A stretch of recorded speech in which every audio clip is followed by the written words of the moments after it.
We post new stories every day for your entertainment that we hope you enjoy them. Thank you. So, let's begin. The bass shook the walls as colored lights burst and spun across the dance floor.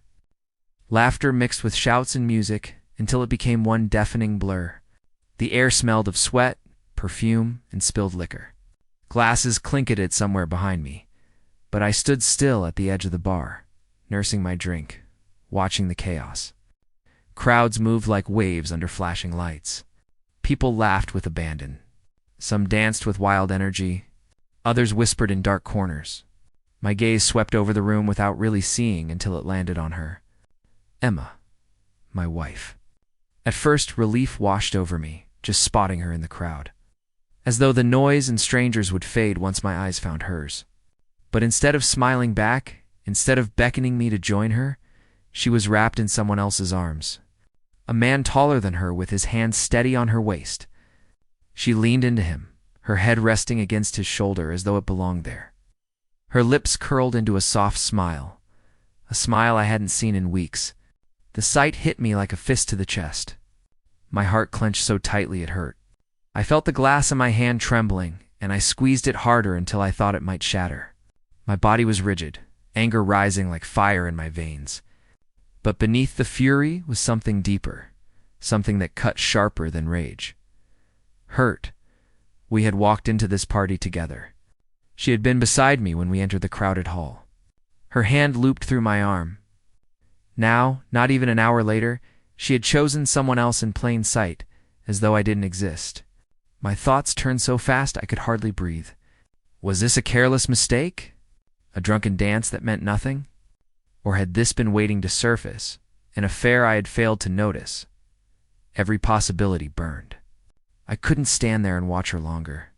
If I did, I knew my anger would boil over, and the last thing I wanted was to give her the satisfaction. Or anyone else in that room, the sight of me begging or breaking. I set my drink down carefully, the clink of glass onward, lost in the thrum of the music. Then I turned and walked toward the exit. Each step was heavy, as though I was dragging the weight of my marriage behind me. The noise of the party followed me until I pushed open the door, and then all at once it was gone. Outside, the night was a stark contrast, quiet, cold, the air sharp against my face. The street was nearly empty, the glow of streetlights stretching shadows across the pavement. My breath fogged in front of me as I walked slowly toward my car, trying to steady the storm inside. Memories flooded in with every step. Nights spent holding hands under the covers. The whispered promises we'd made when no one else was listening. The dreams of a future we once painted so vividly. I thought of the times she laughed until she cried, the way she used to lean on me for everything. Where had that gone? Had I missed the signs? Had I grown too comfortable, too certain that love was enough to sustain us? Maybe I had stopped paying attention. Maybe she had been slipping away and I hadn't noticed until tonight. I reached the car and leaned against the hood, staring at the ground. My phone buzzed in my pocket, her name flashing on the screen. I didn't answer. I didn't want explanations. I didn't need excuses. I had already seen enough with my own eyes.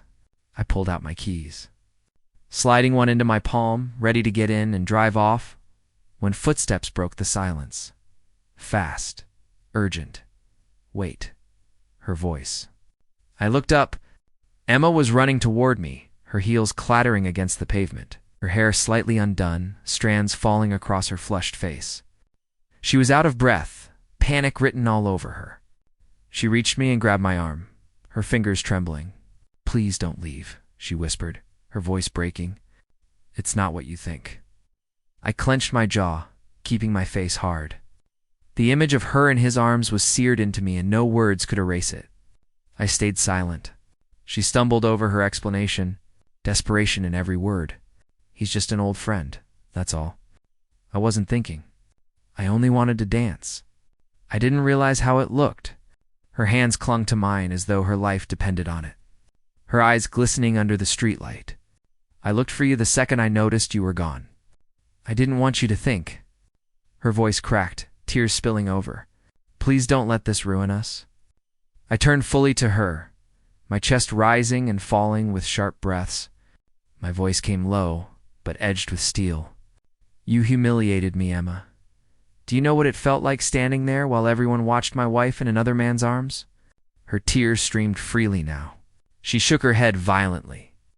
I'm sorry. I was careless, but it was nothing more than a dance. I swear it. You're the only one I love. Please believe me. Please don't walk away from me. Her words pierced through the walls I had built around myself in the last hour. I searched her face for deception, for any trace of a lie. But what I saw wasn't arrogance or indifference. It was fear. Fear of losing me. The anger didn't vanish, but it shifted into something else. Disappointment. Sadness. And beneath it all, love still clung stubbornly. No matter how much I wanted to let it die, I didn't answer. I didn't forgive her. But I didn't pull my hand away either. For now, that was enough for her. We didn't return to the party. Instead, we drove home in silence. Her hand rested on mine the entire ride, her grip tight, as if letting go meant I would disappear forever. Neither of us spoke, the air between us thick with unspoken pain.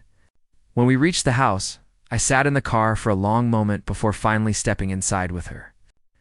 I didn't know what tomorrow would bring. I didn't know if trust could be rebuilt or if the cracks were too deep. But one truth became clear to me that night.